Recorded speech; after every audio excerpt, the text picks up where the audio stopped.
Hello and welcome back to Tommy's Top Shelf Comics. I'm Tommy, joined by Murphy. Hello. We're back with this week's top 5 comics for the week of March 27th, 2024. They were next week's comics, but now it's next week from last week. So now we're here to talk about this week's top 5 comics. Obviously, no one put any new shticks in the comments for us. So I just gotta keep making them. Gotta keep making them. Starting with our number 5. Jackpot and Black Cat, number 1. Luck be the ladies. The most exciting new hero in the Marvel U, Jackpot, aka Mary Jane Watson, gets her first action-packed limited series as a superhero alongside the other best female character in comics, Black Cat. When someone blackmails Black Cat into a public and blatant crime spree, Jackpot comes to her aid. What classic Spider villain is behind the blackmail? Someone with history with at least one of our titular heroes. Hey man, they're really working on Jackpot. They did the complaint I had where they said like her powers might like give her like death basically. Yeah. They addressed it.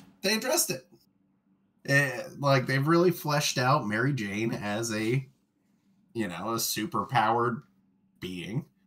But it's tech, and it's not like magical powers or anything like that. Right. But I think it adds a cool dynamic because they've always built on these two being friends, Oh, sure. Like exes of Spider-Man. Yeah. So now that, she can keep up with Black Cat doing stuff, I think it adds a nice spin to the relationship. Yeah, it's neat. It's fun. Be interesting. There are a lot of covers for it. I bet there are. there's gotta be a first appearance somewhere. There has to be. But moving on to our number 4 this week, we got a final issue. X-Force, number 50. The final battle against Beast in the landmark 50th issue. X-Force confronts Beast with their secret weapon. A final reckoning, not a dry eye in the house. Target Beast finale. I will say they went crazy with Beast. They went off the rails. Like he was evil. Like straight up evil. Hank McCoy not holding back at all. So this it seems cool. It's going to be the end before whatever takes over for the X-Men. Stegman leading the charge. Pretty exciting stuff.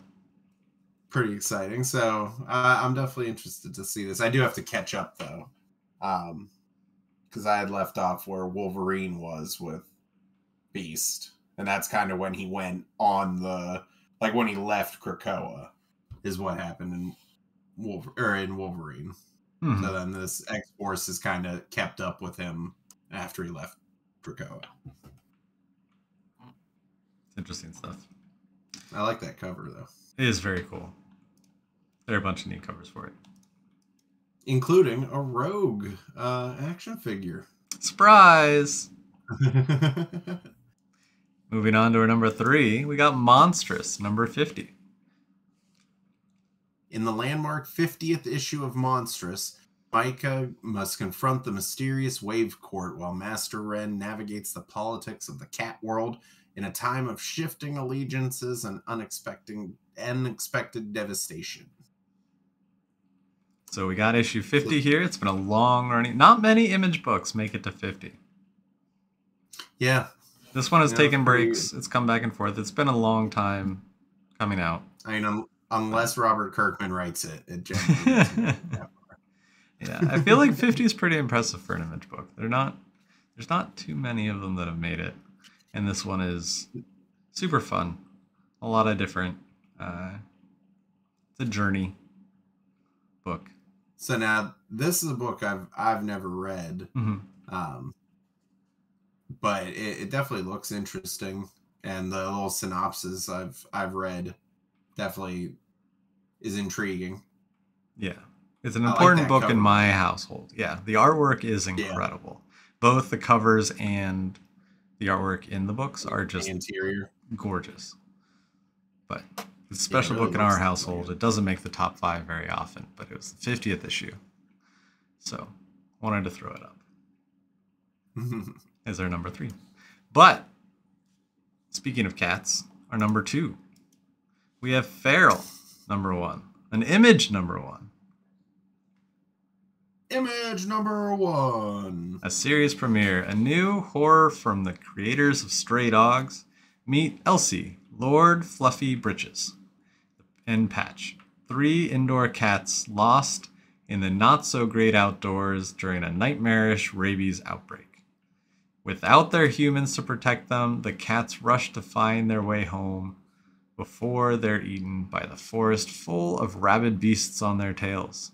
Don't get bit, don't get scratched, don't become feral. I love I Stray need a Dogs. promise that no cats are going to be hurt. Oh, there's probably going to be a cat hurt. There might, maybe. But it's interesting the way they did. I mean, I'm sure this is going to be, obviously it's the same creative team, but like a lot like Stray Dogs, where it's like, it was very mundane, normal things to us, but from the perspective of, you know, the animal. Like the first issue of Stray Dogs, they take the dog to the vet. You know, and he's terrified, and it's this horrible, horrible, horrible experience. So it's going to be interesting to see how they do it. I mean, with cats, I mean, I can imagine being lost out in the, you know, outside of your house when you're a house cat is probably pretty terrifying. Now watch the rabid creatures just be like squirrels or something. I could believe it. I could believe it. There is. If this is anything like Stray Dogs, it's definitely worth picking up. Yeah, absolutely. There's a Something's Killing the Children homage cover with a little kitty in front of the woods, all the way down at the bottom. I was like, wow, that's a lot of covers. It is a lot of covers. Dude, that's a lot of covers. Stray Dogs did very well. Honest.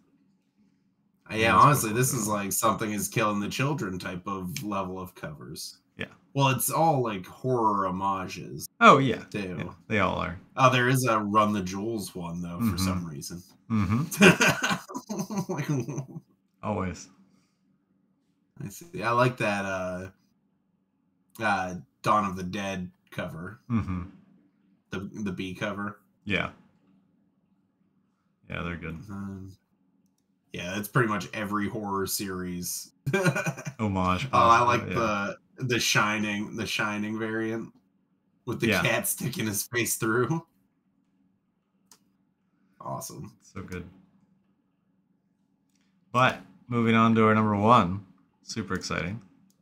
X-Men number 97, number 1. The official prelude to the hotly anticipated Disney Plus show. The X-Men are back, and the 90s have never looked better. In this official prelude to the upcoming X-Men 97, created in collaboration with the showrunners, discover what Storm, Jubilee, Wolverine, and the rest of the beloved 90s X-Men cast have been up to in the time before their return. Startling revelations here lead directly into the hotly anticipated new series. Don't miss out. Dude, they really want my money. They're making it tie in. They're making it tie into the series. Like, if anybody out there has not watched X-Men 91, because this came out after the first 2 episodes came out. Yes. It is fantastic. It's very good. Like, they did such a good job of making Cyclops, like his movement was just awesome. It was, yeah. Usually you just see Cyclops and he's like, you know? Yeah, exactly. Like, had him like actually doing things. The concussive beams to like fly around, and I'm super excited for that show. So, I mean, if this actually has implications on it too, that's gonna be awesome. Yeah. I love the retailer exclusive. I love that. The Gambit on the bed looking at the Gambit instead of Wolverine. If you know, you know. Yeah, I love that. You know. If you know, you know. You know what I'm looking at. I'm looking at a picture of the 90s Rogue, you know? Yeah. But no, I do love that Ben Harvey Rogue cover where she's flying out of the jet. I think that's such a good cover. Yeah, I'm excited for this this one's world to be back. I mean, it's awesome that it's like they can do so much with it. You know? Oh yeah. They don't have to wait for the MCU to put this, set these up. They don't have to do any of that. They just get to put out this animated show. I think that might be kind of what we need for a little while. Just good shows coming out. Yeah. And I mean, this one, like they can do whatever they want. Like they've got all the pieces in place. Like the trial of Magneto, like second episode, like that was pretty good. Awesome. That was pretty good. Awesome. That was very good. Like it's so good. They're able to do like now the stuff too that they can do with animation as opposed to when the original show was out. Like for sure. Yeah. So much cool stuff. So I'm definitely excited for this world. I'll definitely be picking this up. Though. Yeah, it'll be fun. You can't. I mean, I can't really like wait for it to come out on the. I don't know. How do we know how long this is going to go for? Is it like an ongoing? I think it's I think I heard 3 or 4 issues. 3 or 4 issues. Yeah. But yeah, because it's a prelude, so it can't go on too long. Yeah, it is 4. It's 4 issues. 4 issues. Yeah. They got a Mr. Sinister issue. Oh my goodness. Already. It'll be fun. But cool. Anything else until this week's comics or last week's comics and this week's comics? Or wait, I broke myself. Anything else until this week's comics are next week's comics? And next week is this week, so we're going over next week's comics. Do you have anything else to say before we close up? Nope, that's it. Cool. All right. Well, until next week, we'll catch you guys later.